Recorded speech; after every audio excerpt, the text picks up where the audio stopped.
Saudara dan saudari yang terkasih, di video sebelumnya kita sudah membahas beberapa hal penting, yakni diantaranya apa itu sakramen, berapa jumlah sakramen dalam gereja, dan sakramen-sakramen itu menyentuh momen-momen penting kehidupan kita sebagai manusia.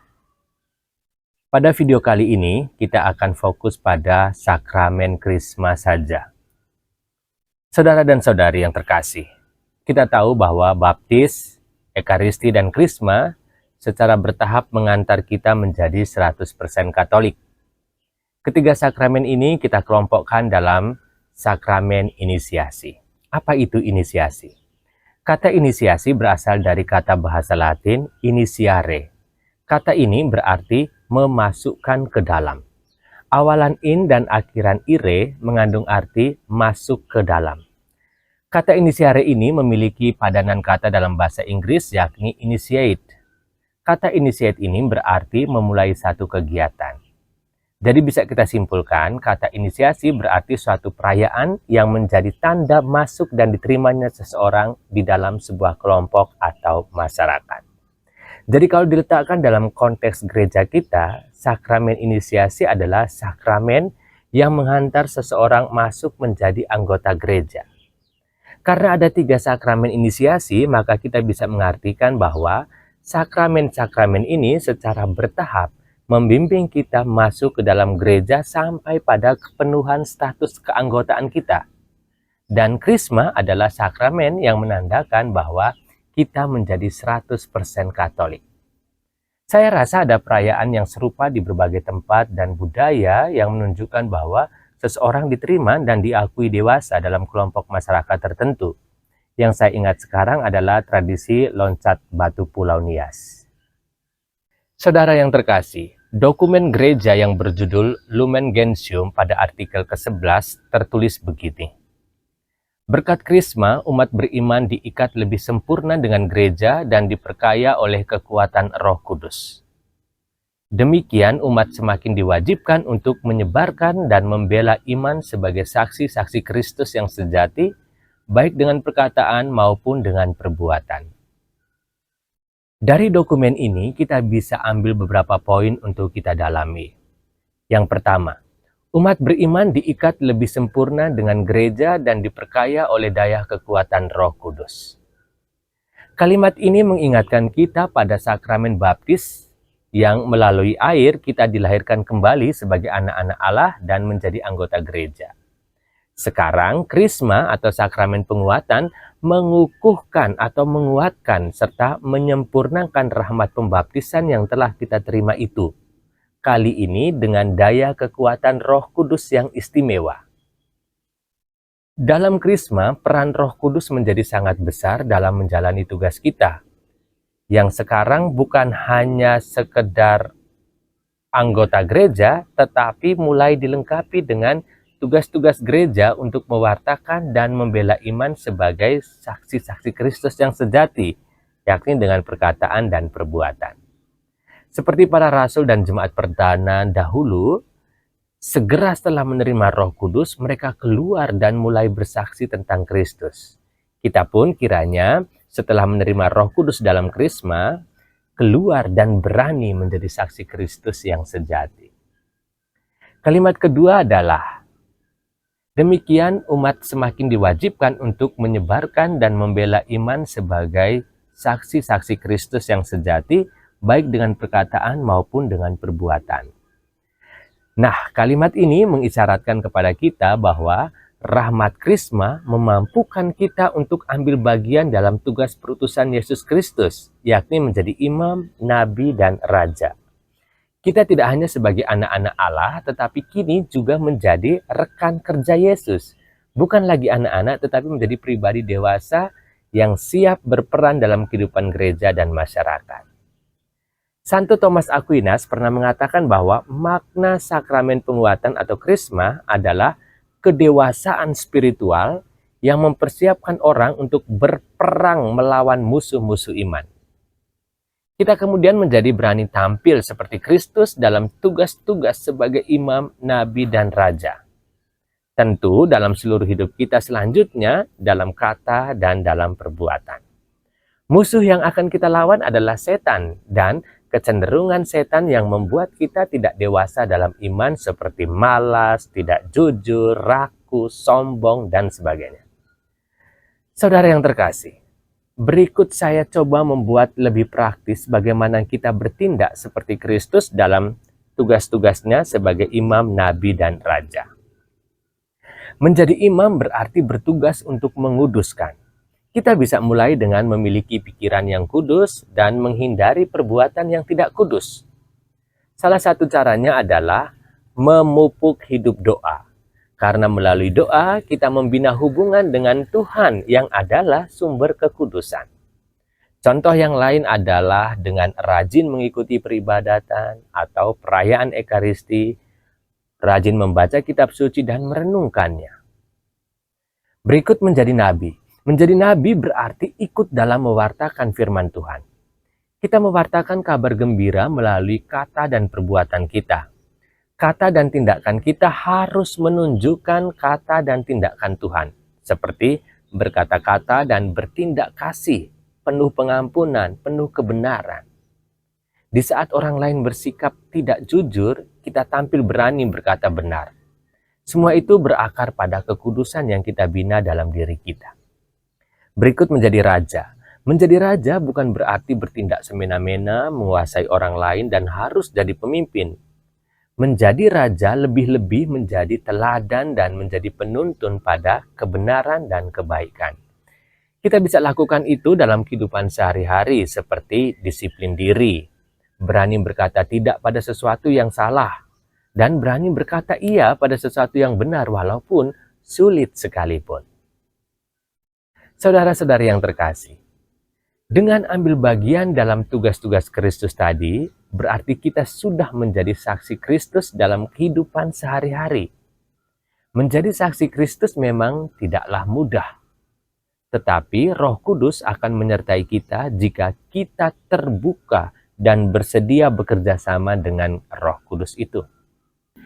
Kisah heroik Santo Dionysius dan Redemptus yang akan saya sajikan di akhir video ini kiranya mampu menginspirasi kita.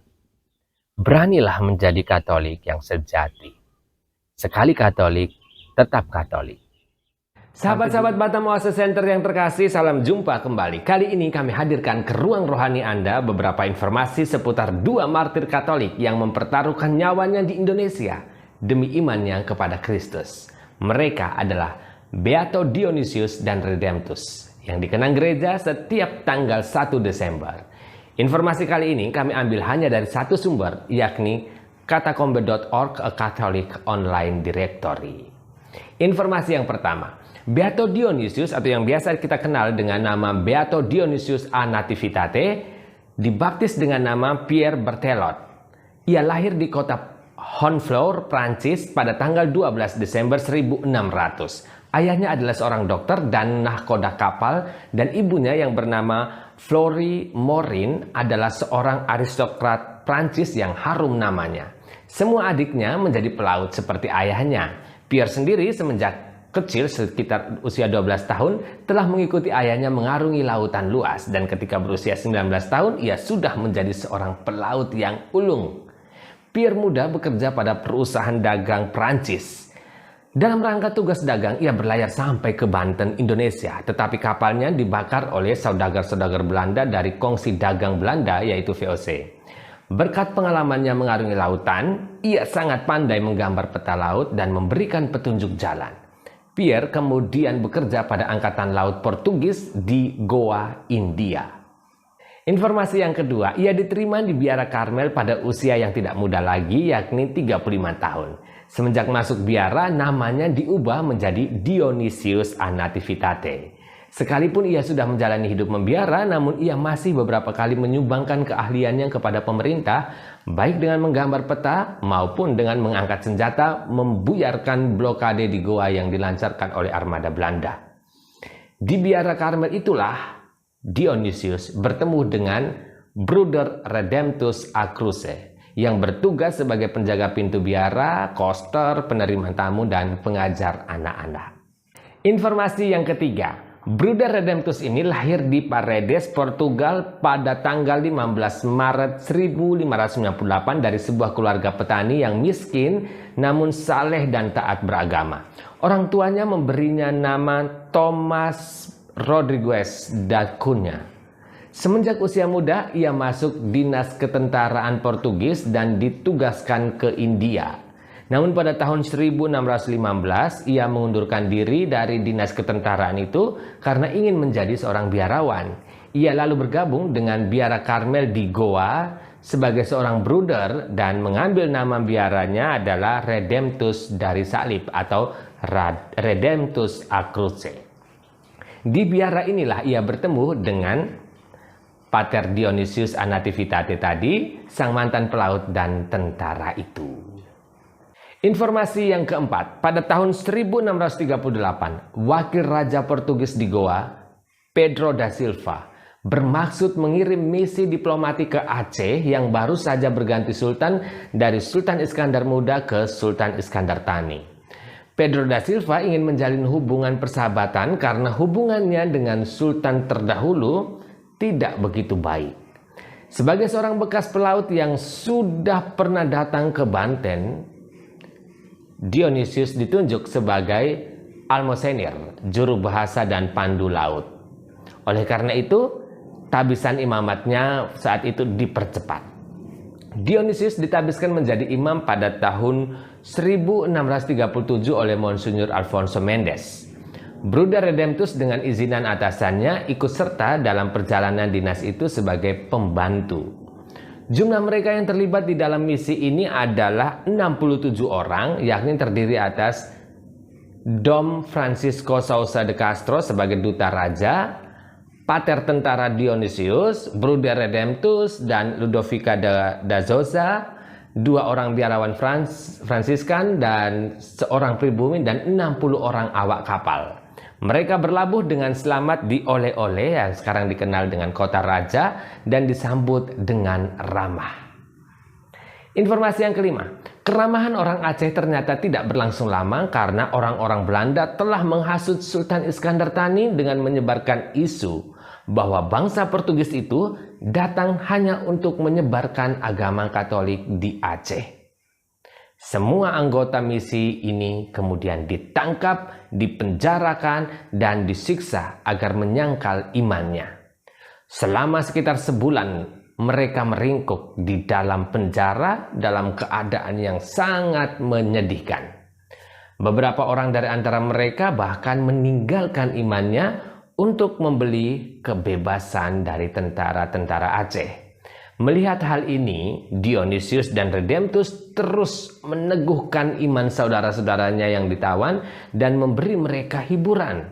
Akhirnya, di pesisir pantai, tentara Sultan mengumumkan bahwa mereka semua dihukum mati bukan karena kebangsaan Portugis mereka, melainkan karena mereka adalah pemeluk agama Katolik. Sebelum menyerahkan nyawa ke tangan para algojo, mereka semua berdoa. Dan Pater Dionysius mengambil salib dan memperlihatkan kepada mereka supaya jangan mundur, melainkan bersedia mengorbankan nyawa demi Kristus yang tersalib dan yang telah menebus dosa dunia, dosa mereka juga. Dionysius memohon ampun kepada Tuhan dan memberikan absolusi terakhir kepada mereka satu persatu. Segera setelah itu, tentara menyeret Dionysius dan dimulailah pembantaian massal. Dionysius sendiri tewas dipenggal kepalanya oleh seorang Kristen Malaka yang murtad. Informasi yang keenam, kemartiran Dionysius dan kawan-kawannya disahkan Tuhan. Mayat mereka selama 7 bulan tidak hancur tetapi segar seperti sedang tidur. Menurut saksi mata, jenazah Dionysius sangat merepotkan orang sekitarnya saat itu karena setiap kali dibuang ke laut dan di tengah hutan, senantiasa kembali lagi ke tempat ia dibunuh. Akhirnya, jenazahnya dengan hormat dimakamkan di Pulau Dien, Pulau Buangan, kemudian dipindahkan ke Goa, India. Pater Dionysius a Nativiti dibeatifikasi bersama dengan Bruder Redemptus a Cruce pada tanggal 10 Juni 1900 oleh Paus Leo ke-13. Sahabat-sahabat yang terkasih, para kudus bergembira di surga sebab telah mengikuti jejak Kristus. Mereka menumpahkan darahnya demi Dia, sehingga kini bersukaria selamanya. Sampai jumpa di video berikutnya.